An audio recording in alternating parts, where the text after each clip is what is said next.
how did your love for bikes basically begin?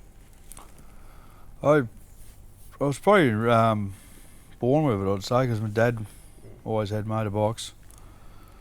But when I was a real little kid, he never had bikes, but he had them over the period of my probably first 10 years here and there. But he was more concerned of getting me into the motorbikes because he loved them.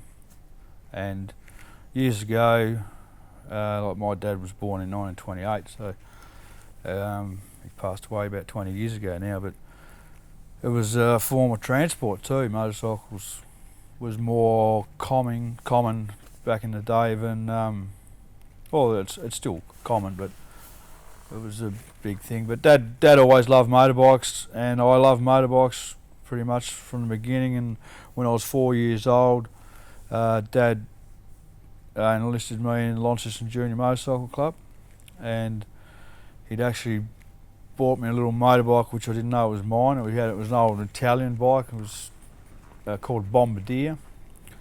Uh, they weren't really well known for being uh, reliable or anything like that. But I thought I didn't know it was my bike. Dad told me he had it in the shed and he was fixing it up for someone because he was always tinkering away in his shed doing things and working on bikes. And anyway, he put me on this bike and I rode it round the corner of the house up the pathway and slammed it straight into the house full noise, not really knowing how to stop properly. And on that bike too, the brake levers and everything was reversed to normal. But I didn't know, it wouldn't have mattered. I didn't know how to stop really, so I slammed into the house. So I got all upset, thinking I'd damaged this poor bugger's motorbike. But Dad had just fixed up, and he said, "Don't worry, mate." He said it was yours anyway. So yeah, that was pretty cool. But yeah, it all started from there. Not long after, I got a I think I was 4.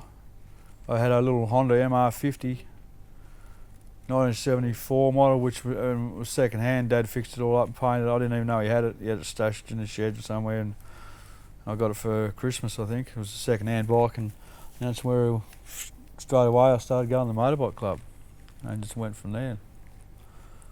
So, following on from that, basically, what values and morals were instilled within you at a young age? So, from your dad. Oh, Dad was real cool. He was an honest man. You know, he was really. He'd never do anything wrong by you or anything like that. He'd always do everything to help people. Never wouldn't rip anyone off or you know, he was all about helping people, and he liked building things and doing things. I hung out with Dad a lot. You know, he taught me woodworking and just all sorts of things. But he taught me more than anything, I suppose, morals, decent morals, and how to be a good person, and you know, don't take shit from anyone. But if anyone's decent, treat them decent. You know, treat them how you want to be treated, basically. What did being involved with bikes at a young age teach you? Bikes themselves. Well, it gave me something to do and look forward to.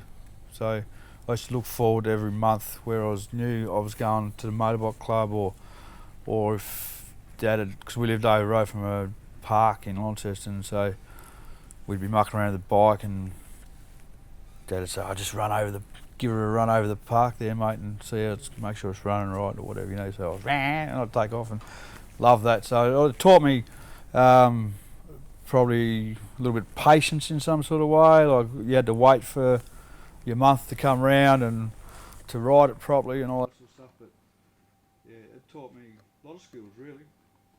Motorbike riding, or especially in the bush and stuff, isn't for everyone. But yeah, no, it's all good. When you mention the true culture of riding, can you explain to me a little bit more on what the true culture of riding is? Look, everyone probably has different feelings about it. You know, you can listen to all these American movies and people say, "Oh, I love the freedom and I love the wind in my hair and all that sort of stuff," but really, there's no feeling like it. Really, like you get on your motorbike and you just get going. You forget about everything what's going on in the world and concentrate on the road, and you just have a good time. You're going somewhere for a ride. Might be going to have a drink somewhere at a pub and one or two, and you shoot off, and you do a lot of kilometres in one day if you want to, or you can go for a short ride, just whatever. Just something you want to clear your head or anything. You know, it's just once you get on your motorbike, it just changes things. I think it's a pretty good feeling. It's like some people might love getting in some sort of fancy sports car and going crazy in it, and they get off on it. You know, I enjoy riding my motorbike every time, even in the rain. You know, if you got to ride in the rain, it doesn't matter. How does your motorcycle club positively affect your life? Your motorcycle club? Oh, it's having a bunch of people who are like-minded and friends. Like, you can grow up in school and you can have best friends that you don't see for years. They're always going to be your best friends, but you as you grow up in life, you move away and you have your own families, you do your own thing, and so do they, and you don't get to see them. Whereas in the club, we all get to see each other every week. We all get to ride our motorbikes every week. We all get to have a beer together every week. Just, hang shit on each other, do whatever we got to do. Just it's fun. It's just like a bunch of mates that are always there. Always there for you. And if you need them for anything, like I could say, I need to move that bloody couch there, I could ring them and I know they'd come round and help me, and same vice versa if we had to. So it's a lot about having each other's backs. Yeah, it's just not to go back into the American side of things, but it's like having a bunch of brothers. Yeah, it's good. What does being a bikie mean to you? Being a bikie, or do you consider yourself a bikie? No, I don't consider myself to be a bikie. I've definitely got into the club scene and been in clubs for over 20 years, but it's a lot of people were a little bit misjudged by a lot of things. What a bikie means, it's not really. It's more a biker, I'd say, not a bikie. It's not all like Sons of Anarchy. And it's not like that. Some aspects are, but there's a lot that's definitely not. So it's not really, I'd say, a bikie. More of a biker, which is a bunch of boys who all love getting together and doing their thing. Do you think everybody needs a club? It's not for everyone, I'd say. A lot of people don't want to do it. They're happy to sit home every night with their slippers on and watch Home and Away and do whatever, and that's just not my thing, man.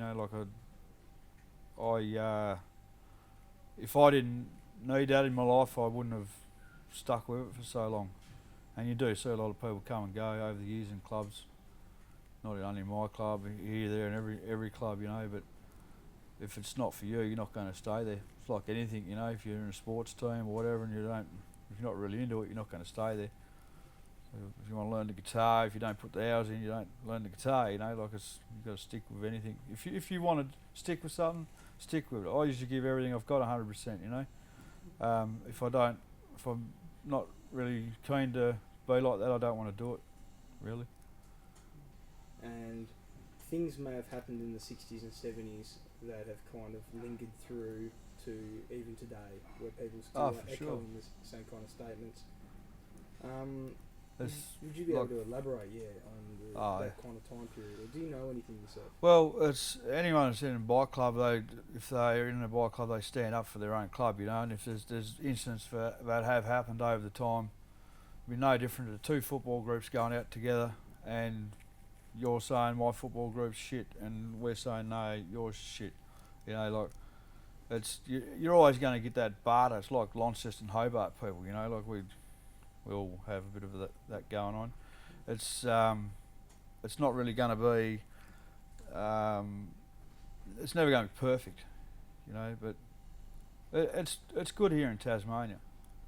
I'd say there's a lot of people, all different clubs. They all get on well. There's never been some of the incidents that have happened on the mainland, and a lot of stuff with American clubs and things like that. You know, there's been lots of stuff that's happened, but a lot of people in Tasmania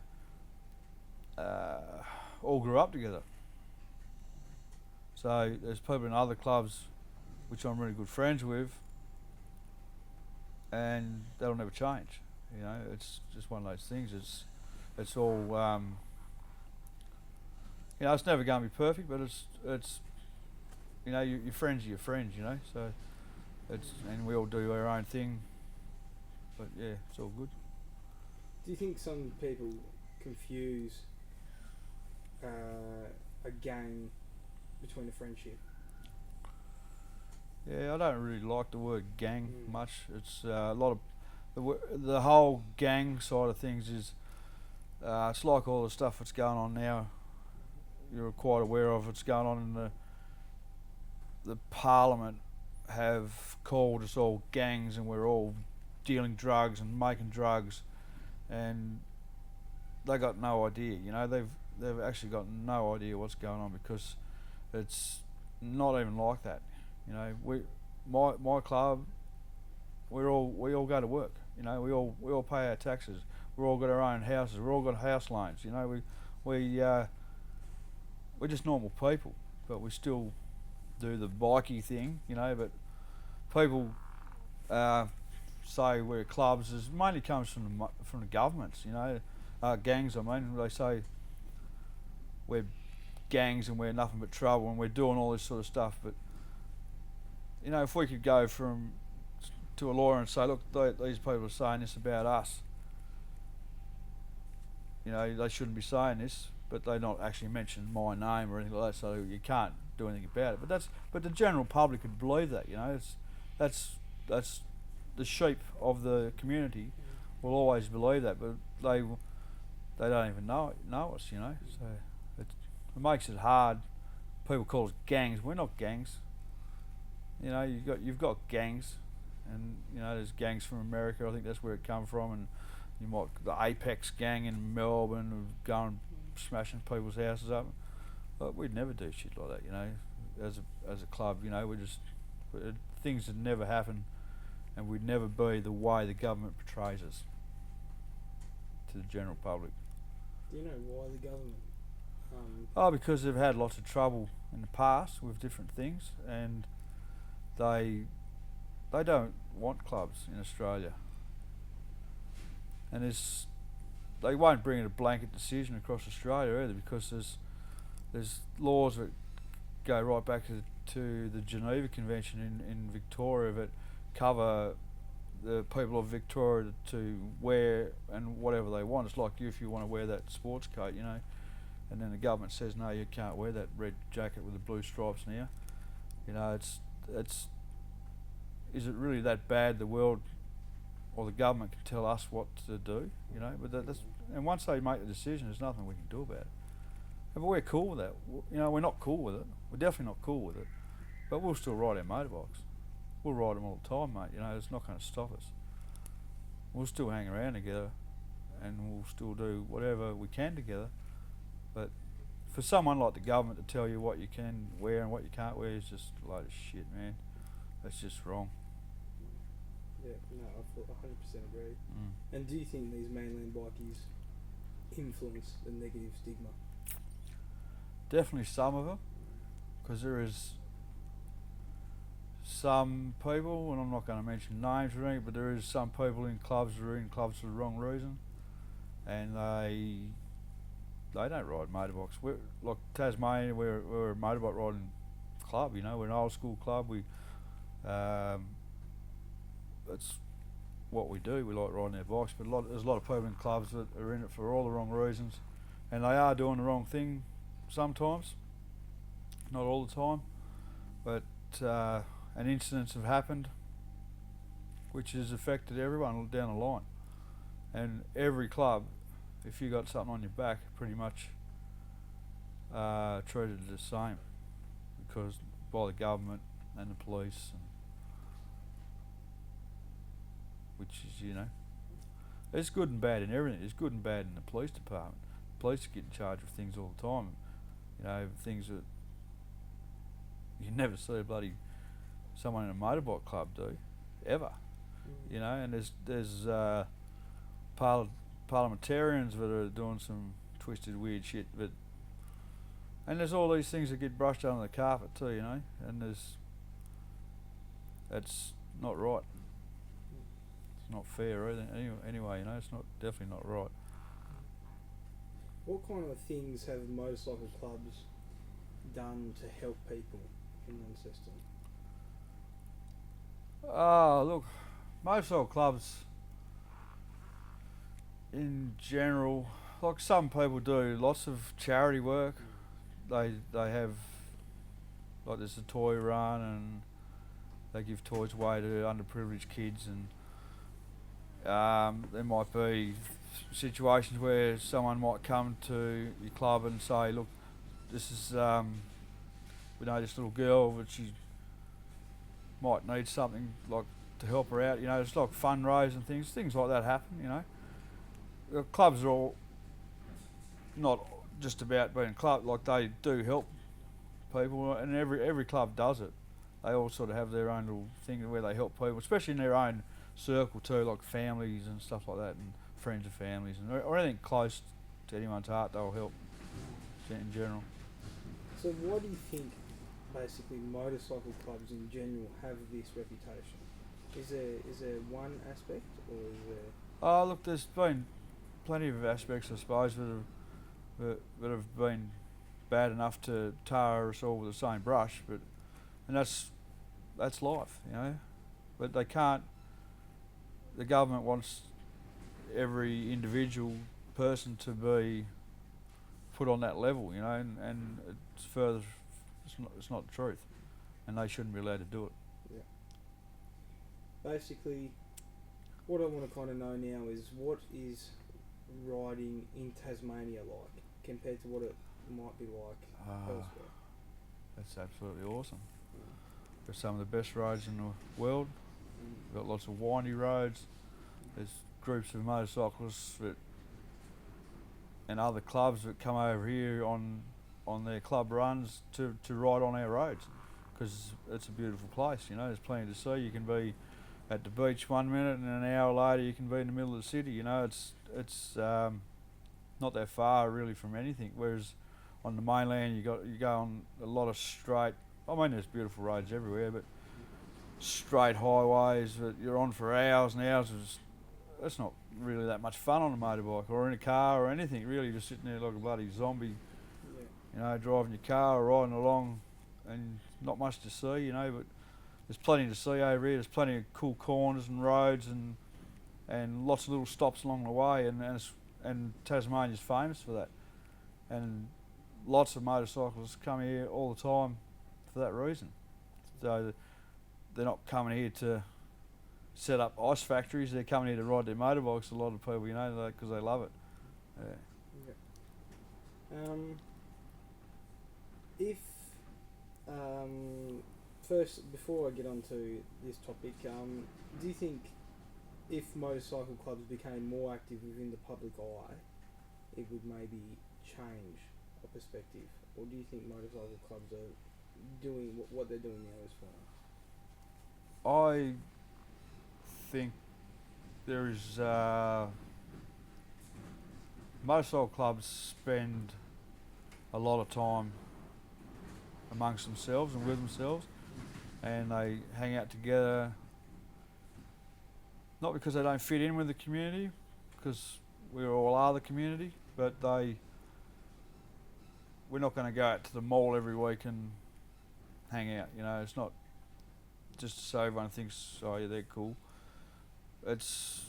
We like doing our own thing. You know, we like sticking together and chilling with our mates, and there's never any dramas. And friends of ours that come and hang out with us that aren't in the club, and normal people and their wives and their daughters and their sons, but hang around and say, all say, you know, they would much rather come and hang out with us than go to town for, you know, like rather than everyone wants to fight you and get drunk and carry on, because we're not like that, you know, we're just normal people, we're having fun.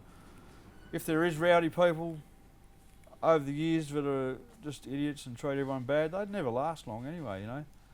So we're all got respect and morals, and if you had a daughter, I wouldn't treat her any different to I would my own, you know, like. So and people say that to us, you know, like they love coming, hanging out with us and being with us. Never any dramas, everything's cool, and they wouldn't get that in the general public. You get more trouble in the general public out in town than you would with us, so it's, you know. But people don't see that. People probably think, oh, I'm not going in there because everyone's going to punch my head in, and, you know, no one gets a punch in the head unless they really deserve it, really. And it's not going to happen every time, you know, like people get shown the door, get out, disrespectful. But yeah, it's all good. How has being Avery Harwood changed how people see you when you go out, if it's just with your family or by yourself? Has being in a motorcycle club for you changed what people... even if you're not wearing that jacket? Yeah, like, I wouldn't say it's changed. I've been fortunate enough to be in the tattoo business for a long time. Not my whole life, not my whole working life, but I've probably spent nearly 20 years in the tattoo business, so I've met a lot of people. So therefore, if I go somewhere, someone generally might say, "Oh, g'day, Avery," you know. No one doesn't. They don't look at me and go, "Oh, I'm not speaking to him. He's in a motorbike club," you know. Like, they know I'm friendly, you know, and they'll say g'day, and I'll say g'day, and I'll speak to them, whatever. You know, hasn't really changed. No one's ever looked down on me, and I don't want to know people like that to do anyway. There's always going to be some snobby arsehole sitting in the corner looking at you, looking down their nose at you, as if say, "Look at him," you know. I used to have a mole for years, you know. Look, people looked at me anyway, but they don't know me, and I don't care. I don't care what people think of me. You got to get to know someone, and then you can give your opinion, I would say. But people don't give you the chance to get to know you. If they want to know you, and they just want to make their own decision about you, well, fuck them. You know, I don't care. Don't worry me. They do what they want. And these are the type of values that were instilled as you as a child. Ah, for sure. Yeah. You're not going to try and pretend you're somebody you're not, you know. Don't ever do that. You know, you're not going to go, "Oh, look at me, I'm a bikie and I'm fucking tough cunt and I'm going to walk around with my chest stuck out all the time." Like, you know, there's always someone bigger and better there that's going to knock your head off if it needs knocking off, you know. You know, it's just the way it is, you know. So you always keep it real, man, you know, keep life real. You can't get wrong. Yeah. And what do you reckon, last question, what do you reckon locally people think about Devil's Henchman or in any club? I was saying back as the last question, really, if anyone knows us, they know we're alright, you know. But the people that don't know us, who don't want to get to know us, that's fine. You know, the general public can think what they want, but they don't know us as a club.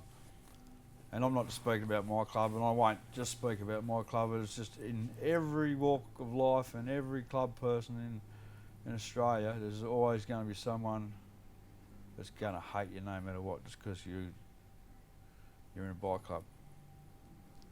And, you know, but little do they know that person might hate you, might need you one day when you're in it. Like, that person might be the person who's actually going to stick up for you when they don't even fucking know you, in a situation where you might have been fucked in, and we'd probably be going, "Yeah, right, man, I'm going to help you," you know, or "Fuck off, mate, leave him alone," you know. So then they might turn the circles, but we're not out to turn circles either, you know. No one in a bike club is. If you either like us or you don't, it's no big deal. It's no. We just know we're all cool, you know. So we're not pretending to be anyone. We're not. We just do our thing. Well, yeah, living in Launceston's it's quite a small circle, isn't it? Oh, for sure. Living in Tasmania. Yeah. So I'm sure there's been plenty of times where living within that small circle, being a part of a bike club, has been able to help that and reach out to community and those situations. Has that happened before? Yeah. Look, it's how do I put it? It's weird, you know. You get anyone in a bike club will tell you this. Though, if they get dramas and troubles in their life, they tend to ring someone, but they don't even know in a bike club because they think you're going to put a fucking cape on and fly over there and make the world a better place, you know. And we're not fucking superheroes, and we don't get involved in things in general that was nothing to do with us, because it's not 1970 anymore. You know, you can't go and do the things that people got away with years ago, because you'll end up in jail in a flash. You know, so we're not the superheroes. We're not the people who are going to go out and fix everyone's problems. But a lot of the public think that, you know, or they'll say, "Oh, I'm going to get Avery onto you," and they don't even know me, you know, or they're going to get someone else onto me, or they're going to get someone else from this other club onto you, or I'm going to get that club to go around and burn your house down, and all this sort of shit. They're talking shit, you know. So I always say that anyone that says they're getting threatened by someone's in a club and they're not even related or in a club, don't listen to them, because it's not going to happen anyway, you know. That's their problem. They want to live their life in drama. Cool, but we don't, you know. We're happy to plod along doing our thing and doing the right thing and staying out of trouble as much as we can. And look, don't get me wrong, we're not all bloody angels, but you know, we have fun in life. We don't sit around watching Home and Away every night and not living our lives. A lot of, like, I've had people in my club that have died at an early age, but they've lived more than anybody, than some 90-year-old man who's been married for 50 years and come home and sat on the couch and mowed his lawns and done everything religiously. But a lot of us still do. We have all those duties, but I'm saying people generally in clubs have been a lot of places, they've been respected and shown around other people's places and had cool holidays and seen the things that you wouldn't see as a normal holiday person. You know, if you've got people in other clubs who will always take you in and respect you, and it's not just in the Tasmania thing, it's Australia wide. You know, there's people that'll take you in and show you around their town, and because they know you're doing the same things what they're doing. And the same goes if people come over here, we know from other clubs, could be from Western Australia or anywhere, you know, they'll get as much respect as they'd show us too, you know. So yeah, it's really good. It's a good thing being in a club like that. But people live their lives, they get to see a lot, they do things, and we party hard sometimes, and it's all good. You think you'll always be in a motorcycle club? Well, I know we all get disheartened every now and then with anything, but I've never wanted to actually just go and say, no, this is it, I'm going home to put my slippers on and watch Home and Away. I don't think that's ever going to happen. Yeah, so it's all good. Yeah. Thank you. Thank you, Avery. No worries. Good stuff.